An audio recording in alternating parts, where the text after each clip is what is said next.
Gaza വെടിനിർത്തൽ കരാർ വൈകും. ആദ്യം മോചിപ്പിക്കുന്ന ബന്ദികളുടെ പേര് വിവരങ്ങൾ നൽകാതെ കരാർ യാഥാർത്ഥ്യമാകില്ല എന്ന് ഇസ്രായേൽ പ്രധാനമന്ത്രി ബെഞ്ചമിൻ നെതന്യാഹു പറഞ്ഞു.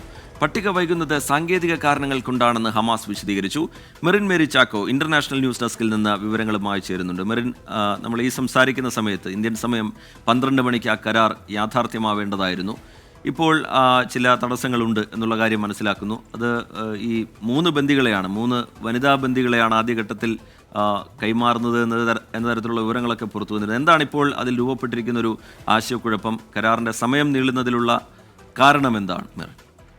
റിജിത്ത്, കരാർ വീണ്ടും അനിശ്ചിതത്തിലേക്ക് നീങ്ങുന്നു എന്നൊരു വിവരമാണ് ഇപ്പോൾ പറയാനുള്ളത്. കാരണം ലോകം ഏറെ പ്രതീക്ഷയോടെ നോക്കിക്കണ്ട ഒരു വെടിനിർത്തൽ കരാറാണിത്. 15 മാസം നീണ്ട ഇസ്രായേൽ ഹമാസ് യുദ്ധം അവസാനിപ്പിക്കുന്നു, അല്ലെങ്കിൽ ഗസയിൽ സമാധാനം പുലരുന്നു എന്നുള്ള ഒരു പ്രതീക്ഷകൾ തന്നെയായിരുന്നു ഉണ്ടായിരുന്നത്. എന്നാൽ ഈ ഒരു കരാർ വീണ്ടും ഇപ്പോൾ അനിശ്ചിതത്തിലായിരിക്കുന്നു. പ്രധാനമായും ഹമാസ് കൈമാറുന്ന ബന്ദികളുടെ പട്ടിക സംബന്ധിച്ചുള്ള കാര്യത്തിൽ ഒരു വ്യക്തത ഇല്ലാത്തതാണ് ഇത്തരത്തിലുള്ളൊരു അനിശ്ചിതത്വം ഉണ്ടായിരിക്കുന്നത്. ഇപ്പോൾ ഇസ്രായേൽ പ്രധാനമന്ത്രി ബെഞ്ചമിൻ നെതന്യാഹുവിൻ്റെ ഓഫീസ് അറിയിച്ചിരിക്കുന്നത് ഇന്ന് കൈമാറുന്ന 3 പേരുടെ പേരുവിവരങ്ങൾ പുറത്തുവിടണം, അക്കാര്യത്തിൽ ഒരു വ്യക്തത വേണമെന്നാണ് പറയുന്നത്.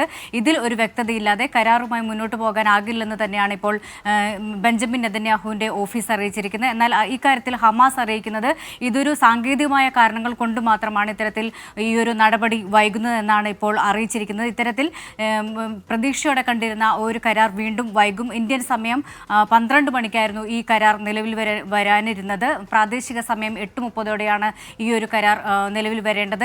മാസങ്ങൾ നീണ്ട ചർച്ചകൾക്കൊടുവിലാണ് അമേരിക്കയുടെ നേതൃത്വത്തിൽ ഖത്തറിൻ്റെയും അതുപോലെ തന്നെ ഈജിപ്തിൻ്റെയും മധ്യസ്ഥയിൽ ദോഹയിൽ നടന്ന ചർച്ചകൾക്ക് ശേഷമാണ് ഈ ഒരു കരാർ ഇപ്പോൾ യാഥാർത്ഥ്യത്തിലേക്ക് നീങ്ങുകയായിരുന്നു. ഈ ഒരു കരാറാണ് ഇപ്പോൾ അനിശ്ചിതത്തിലായിരിക്കുന്നത്. നേരത്തെയും ഈ ഒരു കരാർ വന്ന ഘട്ടത്തിൽ പോലും ഇസ്രായേൽ ക്യാബിനറ്റ് അതിന് അംഗീകാരം നൽകുന്നതിൽ അനിശ്ചിതത്വമുണ്ടായിരുന്നു. അതായത് അംഗീകാരം നൽകുന്നത് വൈകിപ്പിച്ചിരുന്നു. കാരണം സുരക്ഷാ മന്ത്രിസഭ ഇതിന് അംഗീകാരം നൽകിയെങ്കിലും പൂർണ്ണ ക്യാബിനറ്റിന്റെ അംഗീകാരം വൈകിയിരുന്നു. ഇത് വെള്ളിയാഴ്ചയാണ് പൂർണ്ണ ക്യാബിനറ്റിന്റെ അംഗീകാരം ലഭിച്ചത്. 33 അംഗ മന്ത്രിസഭയിൽ 24 പേർ ഇതിനെ അനുകൂലിച്ച് വോട്ട് ചെയ്യുകയായിരുന്നു. ഇതോടെയാണ് ഈ ഒരു കരാർ യാഥാർത്ഥ്യത്തിലായത്. ഇപ്പോൾ ഈ കരാർ ഇന്ന് നിലവിൽ വരാനിരിക്കെയാണ് വീണ്ടും അത് ഒരു അനിശ്ചിതത്തിലേക്ക് നീങ്ങുന്നത്. നേരത്തെ തന്നെ ലോകം ഏറെ പ്രതീക്ഷയോടെ കണ്ടിരുന്ന ഒരു കരാറാണത്. കാരണം ഇസ്രായേൽ ഹമാസ് യുദ്ധം ആധുനിക ലോകം കണ്ട ഏറ്റവും ക്രൂരമായിട്ടുള്ള ഒരു യുദ്ധമാണ്. 47,000 പേർക്കാണ് അവിടെ ജീവൻ നഷ്ടമായത്. അതിൽ ഏറ്റവും സങ്കടകരമായ കാര്യം എന്ന് പറയുന്നത്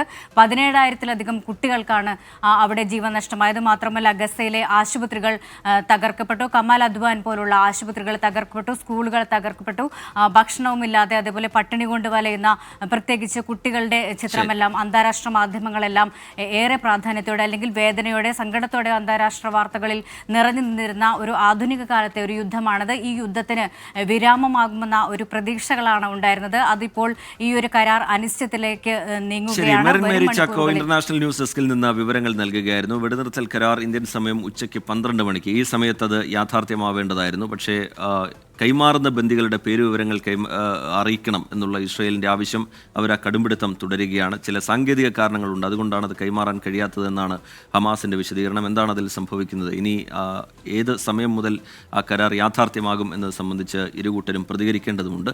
മെറിൻ മേരി ചാക്കോ വിവരങ്ങൾ നൽകുകയായിരുന്നു ഇന്റർനാഷണൽ ന്യൂസ് ഡെസ്കിൽ നിന്ന്.